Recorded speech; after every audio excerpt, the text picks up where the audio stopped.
Esse é o vídeo que eu vou te dar as dicas práticas, baratas, simples, que qualquer mãe e pai podem usar para diminuir drasticamente o risco de morte súbita, tá?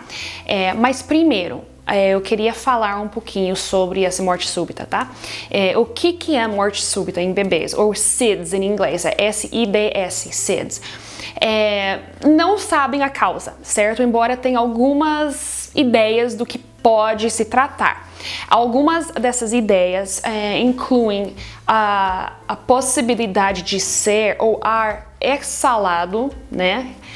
Jogado para fora, que o bebê respira de volta, ou seja, esse ar que não precisa no corpo, que é óxido de carbono, que o corpo não precisa. E quando você inala, né, você respira ar que contém esse óxido de carbono, não é bom para você. Então, se o bebê estiver numa posição ou num ambiente que não é ideal e não tem muito fluxo de ar, eles acham que pode ter a ver com isso, o risco do bebê estar respirando aquele ar jogado fora, que não tem a oxigenação que precisa e, portanto, não recebe a oxigenação necessária e acaba, talvez, morrendo por causa disso. Não é definitivo, mas muitos acham que pode ser. Tem outros que acreditam que pode ter a ver com neurotransmissores, principalmente serotonina, e o ciclo de sono e não ter basicamente a capacidade que precisa com esses neurotransmissores durante o sono, mas sem entrar muito na ciência, eu vou incluir o artigo aqui, embora esteja em inglês. Essas dicas, principalmente a parte sobre a chupeta, diretamente está ligado com isso, para aumentar o que é necessário e ainda talvez manter o bebê num estado de sono não tão profundo que aumenta a possibilidade da bebê acordar se necessário nesse ciclo de sono e não se perder num sono tão profundo junto com alguns desses outros fatores que pode levar à morte. Então, mesmo que a gente não sabe exatamente o motivo, eu queria que você soubesse mais ou menos o que é mais talvez aceito como essa teoria da causa, porque agora vamos falar sobre alguns estudos e o que vem como sugestão através desses estudos. Eu, sinceramente, nunca ouvi um médico falar, nem enfermeira, nem ninguém da saúde falar sobre essas dicas. Fui eu mesmo procurando, eu mesmo que encontrei. O primeiro estudo é um estudo que foi feito no Califórnia no ano de 2005 e incluiu um número de famílias que tinha passado, em torno de 100 famílias que tinham passado por caso de morte súbita e também, claro, os casos, vamos dizer, normais que não vieram falecer, para comparação, né? Então, o que acontece? Esse estudo estava falando sobre, que eu saiba até hoje, é o único que falou sobre isso. Era inédito na época. Que eu saiba, ainda continua sendo inédito. Sobre o uso de ventilador, ou no mínimo janela aberta, para diminuir risco de morte súbita. E isso é importante para a realidade brasileira, por dois motivos. Você vai ouvir, eu vou explicar o estudo, e você vai ouvir sobre temperatura alta no quarto, que é a realidade brasileira. País tropical. Basicamente, qualquer lugar no Brasil, você vai encontrar temperaturas que é interessante conforme esse estudo. Segundo, porque eu não sei porquê, ainda não entendo, mas alguém botou na cabeça dos brasileiros, principalmente as mães brasileiras, que ventilador faz mal pro bebê. Vento. Eu não sei porquê ar parado é bom e ar em movimento é ruim. Não sei de onde veio isso, eu nunca tinha ouvido falar disso até chegar no Brasil. Mas as mães brasileiras têm na cabeça que ventilador faz mal. Eu cansei de ir nas casas das pessoas e, deixa eu desligar o ventilador. Às vezes você tá suando de calor e a pessoa, não, o vento faz mal. Fala, o vento não faz mal, não. Faz sim. Me lembro, eu fui na casa de uma pessoa e tinha um pastor lá. Eu sou evangélica, tá?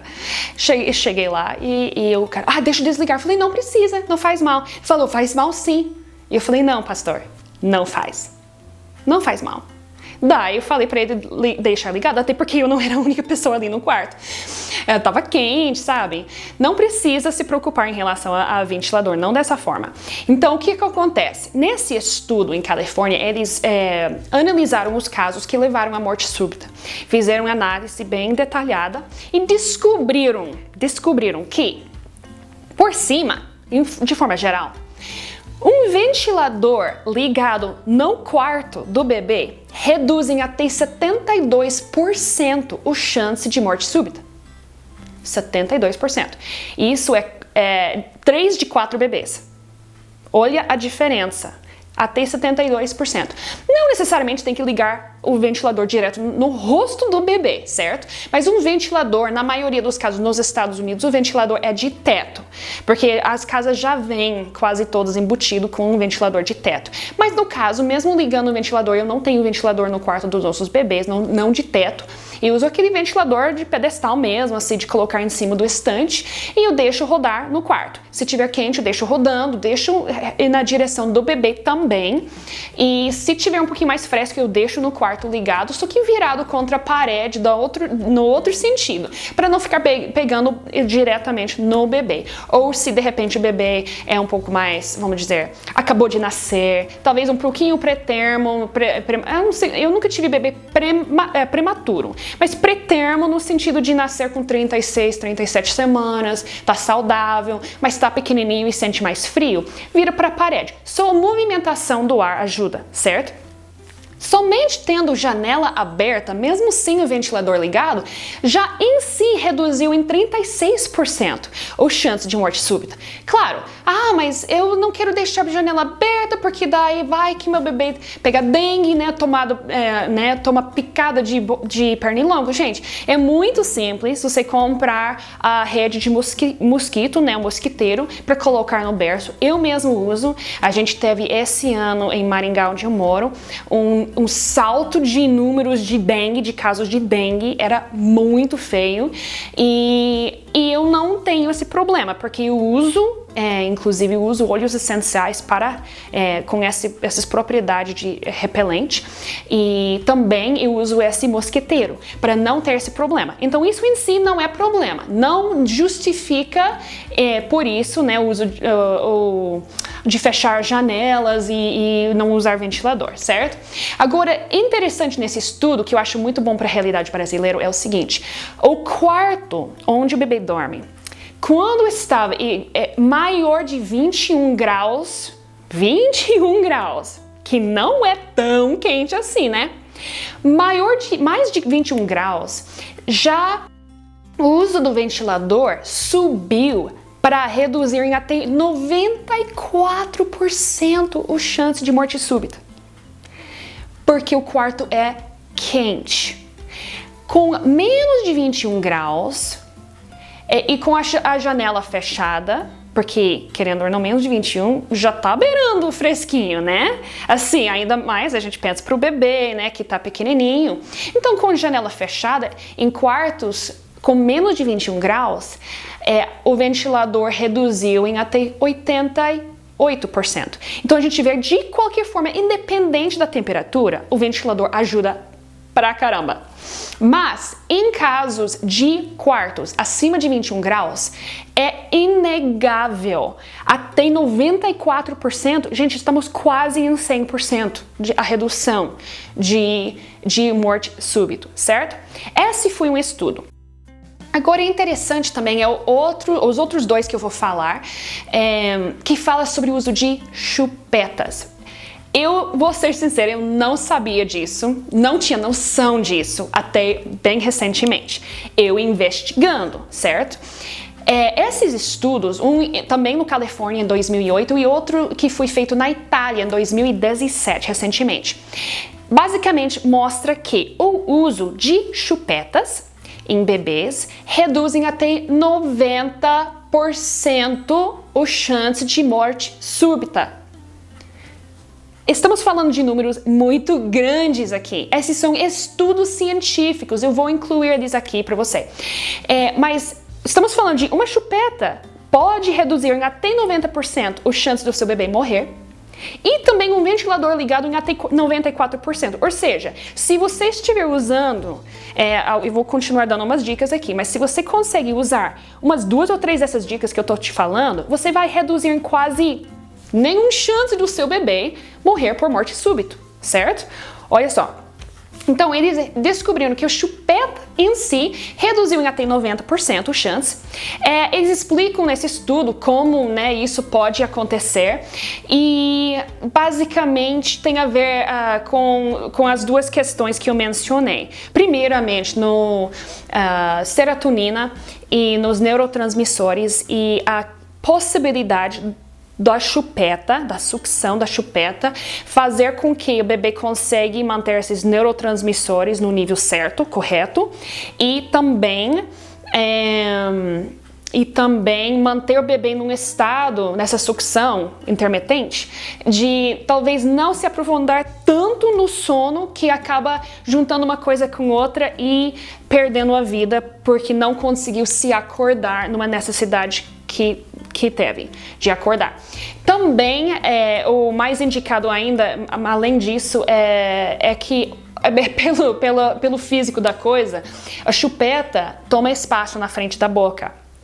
Pela alcinha e tudo. Então, principalmente quando o bebê dorme de bruço, né, de barriga para baixo, essa chupeta é ainda mais importante, porque eles estão vendo que o bebê acaba enterrando o rosto no travesseiro ou na roupa da cama, ou no colchão, principalmente se o colchão não for duro o suficiente, que é o mais indicado, e essa chupeta, a presença da chupeta acaba mantendo uma distância maior entre a boca do bebê e a roupa da cama ou colchão, que acaba facilitando a respiração e o fluxo de ar em volta da boca e o nariz do bebê. Principalmente, né, se você usar junto com um ventilador que já ajuda o fluxo de ar no quarto. Então, eles viram que chupetas diminuíram muito os chances, independente de idade, do sono, de onde o bebê dorme, com quem, né, se dorme sozinho ou com quem que dorme, a posição para dormir, até mesmo independente se a mãe fumava durante a gravidez, que já em si aumenta muito o risco, certo? E mesmo assim, se a mãe fumava durante a gravidez, que é o caso com muitos dos nossos bebês, mesmo assim a chupeta é inegável, que ajuda a diminuir drasticamente o risco de morte súbita no bebê. E se esse bebê está dormindo de bruço, que eu já tive bebê que eu falei, que não dorme de outro jeito, e o que eu faço? Se não dorme de outro jeito, eu deixo dormir do jeito que o bebê quiser. Porém, considerando essas outras dicas, diminui muito o risco, certo? Em caso de dormir de bruços, o bebê que dorme sem chupeta tem 2,5 vezes mais chance de morrer por morte súbita do que um bebê que dorme na mesma posição com chupeta. Então, estamos falando de números muito grandes. Isso em si eu acho que já deve aliviar muitas mães. Vamos fazer um resumo aqui. Então, algumas coisas, principalmente se seu bebê não dorme de costas. Mas mesmo dormindo de costas, pode e deve usar algumas dessas coisas juntos, certo? Primeiro, sempre colocar bebê de costas para dormir. Isso em si já reduz as chances. O berço. A gente sabe que o berço não pode ter bichinho de pelúcia, um monte de almofada, de roupa de cama, certo? Eles dizem para usar um berço com colchão mais duro, não muito mole, porque afunda mais o rostinho do bebê, e também só com um lençolzinho. Então o ideal é que se tiver mais fresquinho, você coloca mais roupa no bebê, que não vai ficar cobrindo o rosto. Até mesmo toquinha, às vezes é perigoso, tá? Então, o de costas, o berço, manter o quarto mais fresquinho sempre que possível. ou que nem, né, no primeiro estudo que mencionei, até 21 graus é o mais indicado. Acima de 21 graus é mais importante ainda que usa ventilação, que usa o ventilador, no mínimo um quarto ou uma janela aberta. Usa janelas abertas, sabe? A importância agora desse fator, a ventilação, para ajudar o fluxo de ar no quarto. Também a chupeta, que reduz muito esse chance que ninguém quer nunca na vida passar por isso. E no nome de Jesus, você também não vai passar por isso. Então, seguindo essas questões, esses 5 observações, né, sugestões para ajudar seu bebê a dormir e minimizar drasticamente o risco de morte súbita, eu acho que até as mães vão dormir melhor, não acha?